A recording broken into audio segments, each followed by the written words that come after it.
Hello everyone and welcome back to the Synergy Sanctum. My name is Justin. Thank you so much for stopping by. Here at the Synergy Sanctum, we specialize in all things related to Magic the Gathering, with a specific focus on deck building. So I aim to show you very quick deck techs that'll show you all of the cards in the deck and how they work together to ultimately achieve the goals of that deck. If you're not already, please like, share, and subscribe to our channel. We really appreciate that. And we also have a sister channel now, so head on over to Commander Coliseum and check out their content as well.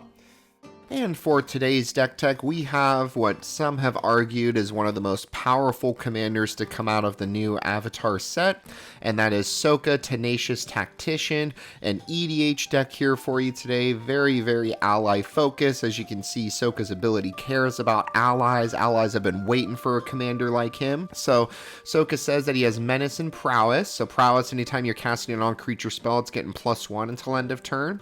He's giving your other allies that same ability, Menace and Prowess, and then anytime you're casting a non-creature spell, you're getting to make a 1/1 ally creature token. So allies are a pretty, I have not played an ally deck, but I feel like that's all I'm going to be playing with this set now. Allies are a really interesting tribe, very similar to slivers in a sense, because anytime an ally enters, a lot of them have triggered abilities off of those ETBs. So Sokka making them off of non-creature spells, which we went with a lot of cantrips here, you're going to get so much value off of all of the allies in red, white, and blue that are giving these additional abilities, and you're going to get to do that anytime you play a non-creature spell. So this just seems like it's going to be one of the most broken decks in the set. Very excited to talk through it today, and it's also pretty affordable. So even with the pre-sale prices, the current TCG market value is $141 to $157. You almost should buy Sokka before people realize how busted this deck's gonna be. Land count is 35. We're only running 15 basics between the three colors, and then we're running 20 non-basics to ensure that we have whatever color mana we might need in the moment. So getting into it today, here are all of our allies that are in the deck. We are running Katara, Water Tribe's Hope. She's got to be here because her brother's, the commander. But when she enters, she's making an ally, and then you can waterbend to boost all of your creatures for the turn. Katara Bending Prodigy is letting you, if she's tapped, you get a counter on her, and then you can waterbend 6 to draw. Halimar Excavator, oh my gosh, this is so messed up. So when it or another ally enters the battlefield under your control, target player is going to mill, and they're going to mill based off of how many allies you have. So this is just so messed up. Imagine casting something like Brainstorm and getting a trigger and then just continuing to cast instants. You're going to mill your opponents out with this guy, these allies. Hakoda, Selfless Commander, is letting you cast allies off the top, but then you can also sack to give them all indestructible. Kabira Evangel is when it enters or another ally enters, you choose a color and you can give them all protection from that color for the turn. So broken. A Comb Battle Singer says when it or another ally enters, they get +1/+0 for the turn, so you can give them all a boost for the turn. Highland Berserker, when it or another ally enters, you can have ally creatures get first strike, so you can do this in response to someone attacking you. Hero of Goma Fada says that when it or another ally enters, they get indestructible for the turn, so you can just protect your allies for the turn with a single cantrip. Ain Air Nomad is an ally, and he's giving them all vigilance. And then Chasm Guide says when it or another ally enters, you can give them all haste. So really, really powerful because Sokka's making allies every time you cast a non-creature. We want them to be able to attack right away. And then even more allies in the deck. Tuk Tuk Scrapper says when it or another ally enters, you can blow up an artifact. And then if it's put into a graveyard this way, deals damage to that controller equal to the number of allies you control. Just what is happening? This deck is so disgusting.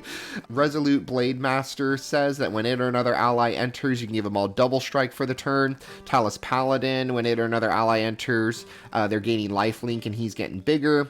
Makindi Patrol says that when it or another ally enters, they get vigilance for the turn. Sun Warriors is ally with Firebending X, and then mana sinks to make allies for 5, so really, really broken there. Undo Champion says when it or another ally enters, they all get trample. Seascape Aerialist, when it or another ally enters, they get flying. Undo Cleric is so good. When it or another ally enters, you get life equal to the number of allies you control. Just so disgusting. Seagate Lore Master again, to tap to draw a card for each ally you control. Maraza Pyromancer says when it or another ally enters, Maraza can deal damage to target creature equal to the number of allies you control. Just so broken here. And then a couple more allies in these colors before we get into all of the spells we're going to be casting. So we've got Core Blade Whirl, which says when it or another ally enters, creatures are getting first strike for the turn. Kazul Warlord, when it or another ally enters, they're all getting counters. Qatar Waterbending Master, when you cast a spell during your opponent's turn, you get an experience counter. That's all we're going to be doing. And then when she attacks, you get to draw for each one you have. Lantern Scout, when it or another ally enters, they all get lifelink. So just so many broken abilities here, and Sokka being an engine that's making these allies off of non-creature spells, this deck is just going to get so out of hand. And again, really, really affordable. There's a little over $100 for something this powerful. And then here are our spells. So you'll notice that the spells are either cantrips or they are instants, because we want the ability to do this at any time. So Abandon Attachments letting you draw 2 at the cost of 1. Ponders letting you look at the top 3 and then draw. Nivis Wisp and Crimson Wisps are both a single mana, and they turn a creature into a certain color. And Crimson Wisp is given it haste, but they're both here as cantrips, and then you can draw. Preordain's letting you draw after you scry 2. Leap is letting you draw and give something flying. Ops letting you draw off of a scry. Distant Melody is letting you draw based off of how many allies you have, so really, really broken here. Shadow Rift is giving one of them Shadow and letting you draw, and then Brainstorm's getting you 3 cards. You got to put 2 back. And then even more draw spells. Fists of Flame, what a great art for a reprint here. But Fists of Flame lets you draw a card, and then until end of turn, target creatures getting trample and +1/+0 for each card you've drawn this turn. So after so many spells, this gets really, really ridiculous. Warlord's Fury is giving them all first strike for the turn and letting you draw. Expressive Iterations letting you look at the top 3. You get 1 in your hand, 1 on the bottom, and you exile one of them, and you can play that one. And then Expedite's giving a creature haste and draw. And then Crash Through is giving them all trample and letting you draw. So these are just the spells just for drawing. We've got even more spells here with removal spells. So again, more low to the ground cantrips or like single or double mana. Our only board wipe is Blasphemous Act. We've got Chaos Warp to deal with a problem permanent. Path to Exile and Sword to Plowshares can exile creatures. Boros Charm can do 4 damage to a player, or it can give your a target creature double strike, or it can protect your permanents for the turn. Pongify and Rapid Hybridization are more single instant removal spells for creatures. And then our counter spell suite is Arcane Denial and Offer You Can't Refuse, Negate, and Counterspell. And again, every single one of these spells is making you an ally with prowess, and then the prowess for each spell you cast is boosting your allies. Just so broken here. Alright, and then there is a ton of payoffs already just with Sokka and all of the allies entering, but we've got a few more here that play into the Spellslinger strategy. So Whirlwind of Thought is letting you draw anytime you cast a non-creature spell. Mizzix's Mastery for 8 mana, you can overload this and recast all of those spells again for the turn. Really, really powerful. Thousand Year Storm is doubling them and copying it for each other instant and sorcery you've cast. Just so crazy here. Stormkill Artist is making you treasures. Monastery Mentor is making you monks with prowess. Balmor Battle Mage Captain is boosting all of your creatures for the turn. Jeskai Ascendancy is letting you boost the creatures for the turn when you cast a non-creature spell, and then you can loot, you can draw and discard. Archmage Emeritus is letting you draw, and then Arcane Bombardment for the first spell you cast every turn. You exile a card from your graveyard, and then you get to cast all of the spells that have been exiled with Arcane Bombardment without paying their mana cost. So this just gets so broken late game.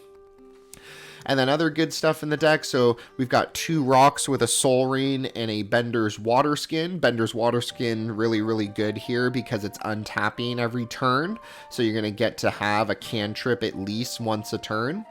Frostcliff Siege is here because when your creatures deal combat damage, you draw, or you can just have them all get trample and haste. So really, really good. Kindred Discoveries letting you draw when they enter or attack. And then Cathar's Crusade, we're going to be making a lot of ally tokens and just a lot of like ETB triggers. Why wouldn't we run something that also gives them all +1 counter so those boosts stay for the game? And with that, our show has come to an end. Thank you so much for watching our video. And if you enjoyed that video, feel free to share it out with any friends who might find value in it as well. Thank you so much for stopping by. We hope to see you again soon. Have a good one.